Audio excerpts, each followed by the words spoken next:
You didn't walk in when things were perfect. You showed up when life was messy, when my smile was heavy, and my words were too tired to speak. Surprisingly, you didn't ask me anything. You didn't ask me to explain the storm. You just stood next to me. And held the umbrella, sometimes silently, and that to me was everything. You've seen me at my lowest and never once used it against me. You have watched me break, then helped me gather the pieces. Not because you had to, but because that is just who you are. You have laughed with me until we could not breathe, cried with me when I was too tired to hide the pain, believed in me on days I couldn't see anything good in myself. That kind of loyalty, that kind of love, it's rare, and I don't take it for granted. You see, you don't just know my story. You have walked through the chapters with me. You have celebrated my wins like they were yours, and never kept score when life pulled me back. You were there when I had nothing to offer but presence, and yet you called that enough. Even in the quiet seasons, when the words are few and life gets busy, you remain constant. You don't love me for the version that shines, no. You love me even when I'm dim, confused, tired, or moody. And that is the kind of friendship that books try to describe and movies try to capture, but I get to live it every day because of you. So thank you. Thank you, my confidant, my laughter partner, my voice of reason when I lose my way, my shelter when things feel too loud. Thank you for showing me that real friendship is not just about showing up, it's about staying. So I'm forever grateful, forever yours, your best friend, who doesn't always say it sometimes, but truly means it. So thank you so much, my best friend. I love you so much. Thanks. I was left with questions, ones that echo in my mind like an answered call, ones that made my heart sink a little deeper into itself. Was it my body? Was it my heart? Was it something I said? Something that didn't sit right with you? Did I turn you off? Did I say too much or maybe too little? I wished we could talk about it, clear the air, lay it down, but then I remembered there was nothing to talk about because there was nothing we had. Or maybe it was because I didn't hug you goodbye in public. Maybe if I had, things would have been easier. Maybe it would have softened the silence that followed. Did you know that was the last time we would meet? But I didn't. I didn't know that moment would be the final page of whatever story this was. I thought there would be another chapter, but you closed the book without warning.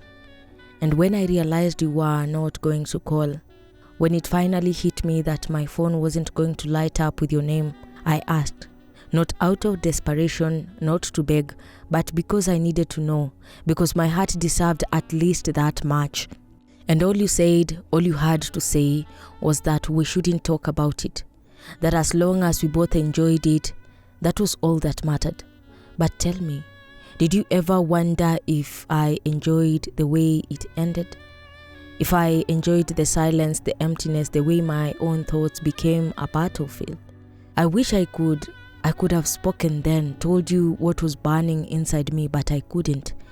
I froze, I swallowed words that begged to be set free, and because I stayed silent, the pain settled in, took root, made itself at home. And what happened between us? It did nothing but make the hurt worse. It made me regret opening that door, regret giving you access to places in me that not just anyone gets to see. But it's okay. It's okay because pain is a teacher, right? And I'm a student who learns the hard way.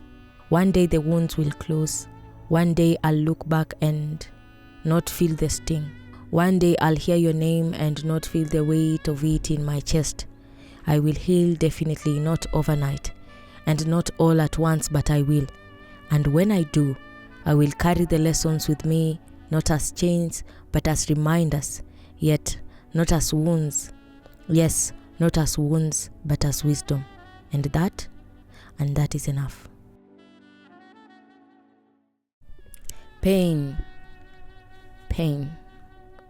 It's so personal. So deeply personal, in fact, that no matter how much we want to understand, we can't always feel it like they do. You see, it's easy to judge. It's easy to assume. It's easy to dismiss someone else's struggle when you haven't lived them yourself. But here is the truth. We can't truly know someone's journey unless we've walked in their shoes. And I get it. It's tempting to look at others and think, why can't they just get it together? Why are they so broken? But I've learned.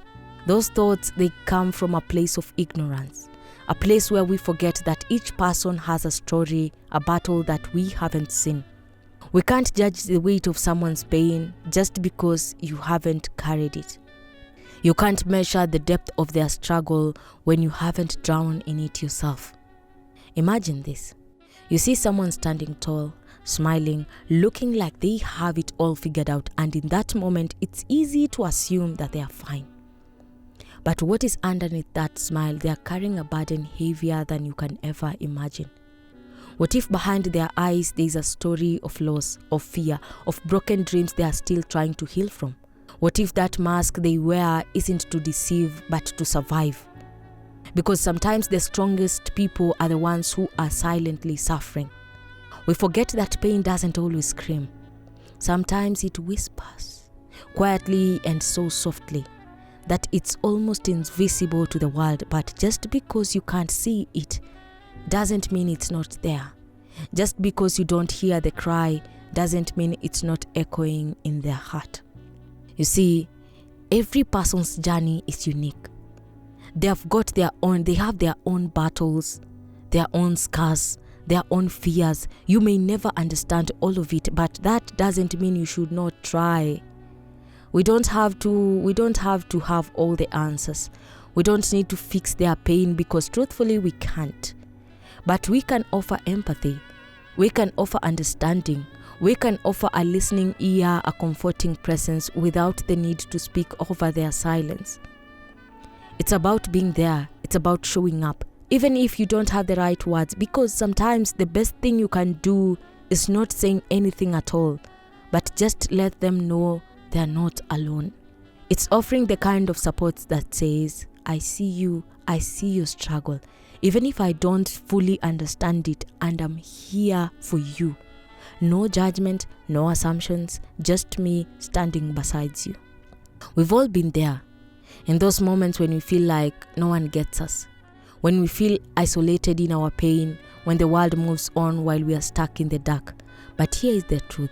We don't need to understand everything to be there for someone. You don't need to have the perfect response to show you care. You just need to show up, be present, and give them space to breathe without the weight of expectations. It takes empathy to stand with someone in their pain without needing to fix it. It takes compassion to listen without trying to solve it. It takes heart to say, I don't know what you're going through, but I'm not going anywhere. So next time you see someone struggling, resist the urge to judge. Resist the urge to offer solutions, and instead offer understanding, because pain is deeply personal and it does not need to be fixed. It needs to be understood, it needs to be heard, and most importantly, it needs to be seen. At the end of the day, we all just want to be seen. We want someone to acknowledge that we are not just a face in the crowd, that we are more than our struggles, more than our pain, and that we don't have to explain ourselves to be worthy of compassion. All we need is someone who will say, I see you. I don't need to understand it all, but I'm here, and that's enough. Before you judge someone, before you assume their pain is something they should just get over, remember this: we are walking through something, and you never really know what someone is carrying until you walk in their shoes. Let's walk with them, not ahead of them, not behind them, but beside them, offering the kind of love that says, I see you and I'm here, in this with you. Our lives, they are not just our own. They are stories written in real time, pages turning with every step we take. They are footprints in the sand, guiding those who come after us. They are a manual for the lost, a map for the wandering. We are walking paintings, masterpieces in progress, brush strokes of pain and triumph, shades of struggle, layers of lessons. Every scar we carry is a story, a lesson, a path carved for someone else to follow. So when the tears come, and they will, when your feet swell from the weight of the journey, when your heart aches from carrying too much, when your body screams for rest and your mind whispers quit, don't. Find a way to keep going. Even when everything in you says stop. Even when the road ahead looks endless, you must press on. Because some of us, we are not just soldiers, we are warriors. And for warriors, battle are not an event. They are not a season. They are a lifestyle. They are part of the rhythm of our existence, the heartbeat of our purpose. And as long as we have God, victory is not a possibility, it is a guarantee. So when one challenge comes, don't fear it. It's just another piece of the puzzle, another clue to help you conquer the next. No battle is wasted. No pain is without purpose. Don't drown in self-pity. Don't let sorrow become your home. You are allowed to feel the pain, yeah? But you're not allowed to stay in it. Let it shape you, not break you. Even in your lowest moment, create, write, build, dream. Turn your struggles into something greater. Turn your wounds into wisdom. Turn your past into a lesson someone else will need. Because one day, someone will look at your journey and find the strength to walk theirs. And in that moment, you'll realize every battle was worth it. Every tear had a meaning. Every step, no matter how heavy, was leading you somewhere. And that somewhere, that's victory. So our lives, they are not just our own. They are stories written in real time, pages turning with every step we take. They are footprints in the sand, guiding those who come after us, a manual for the lost and a map for the wandering. Yes, don't give up yet. We meet people, not just any people, but the kind that walk in silently, carrying storms behind their eyes. The kind that smile while breaking, laugh while bleeding, pretending they are fine, when everything inside says otherwise. And somehow we become their calm. We become their shoulder, their listener, their quiet space, their safe space. We become the bridge between pain and peace, the unspoken therapy sessions in the middle of chaos. But the truth is, we are not trained for this. We are not certified to carry hearts in recovery. We are not licensed to hold broken souls as they unravel themselves at our feet. Yet we do it because we care. And in the process, we don't just listen, we bond.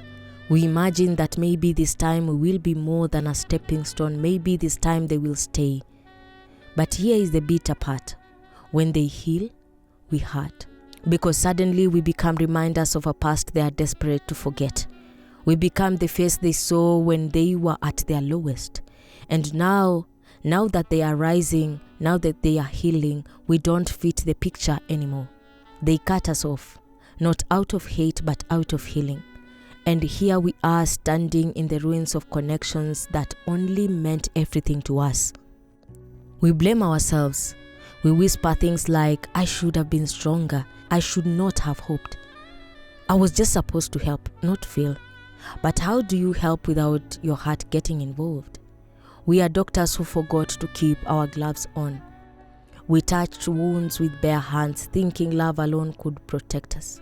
We got so close, we stepped into the pain, hoping to walk with them into peace. But once they found the light, they left us in the dark. And now we question everything. Were we just a channel, a temporary shelter before they found home? A waiting bay before they boarded the flight to freedom? Yes, we are the safe space, the healing ground, the soft place to land before they learn how to fly. And yes, We are the ones they leave behind. But still, we keep going. We keep showing up, because even if they forget us, we were part of their story. Even if they walk away, we helped them stand. And even if every goodbye breaks our piece of us, we keep creating hope from our fragments. So maybe one day maybe someone will come to stay. Someone will see the healer and say, "Let me be your home now." But until then, we keep holding space, loving quietly, hoping endlessly. Because even though we bleed, we still believe. There is a purpose. There is purpose in being the reason someone else could breathe again.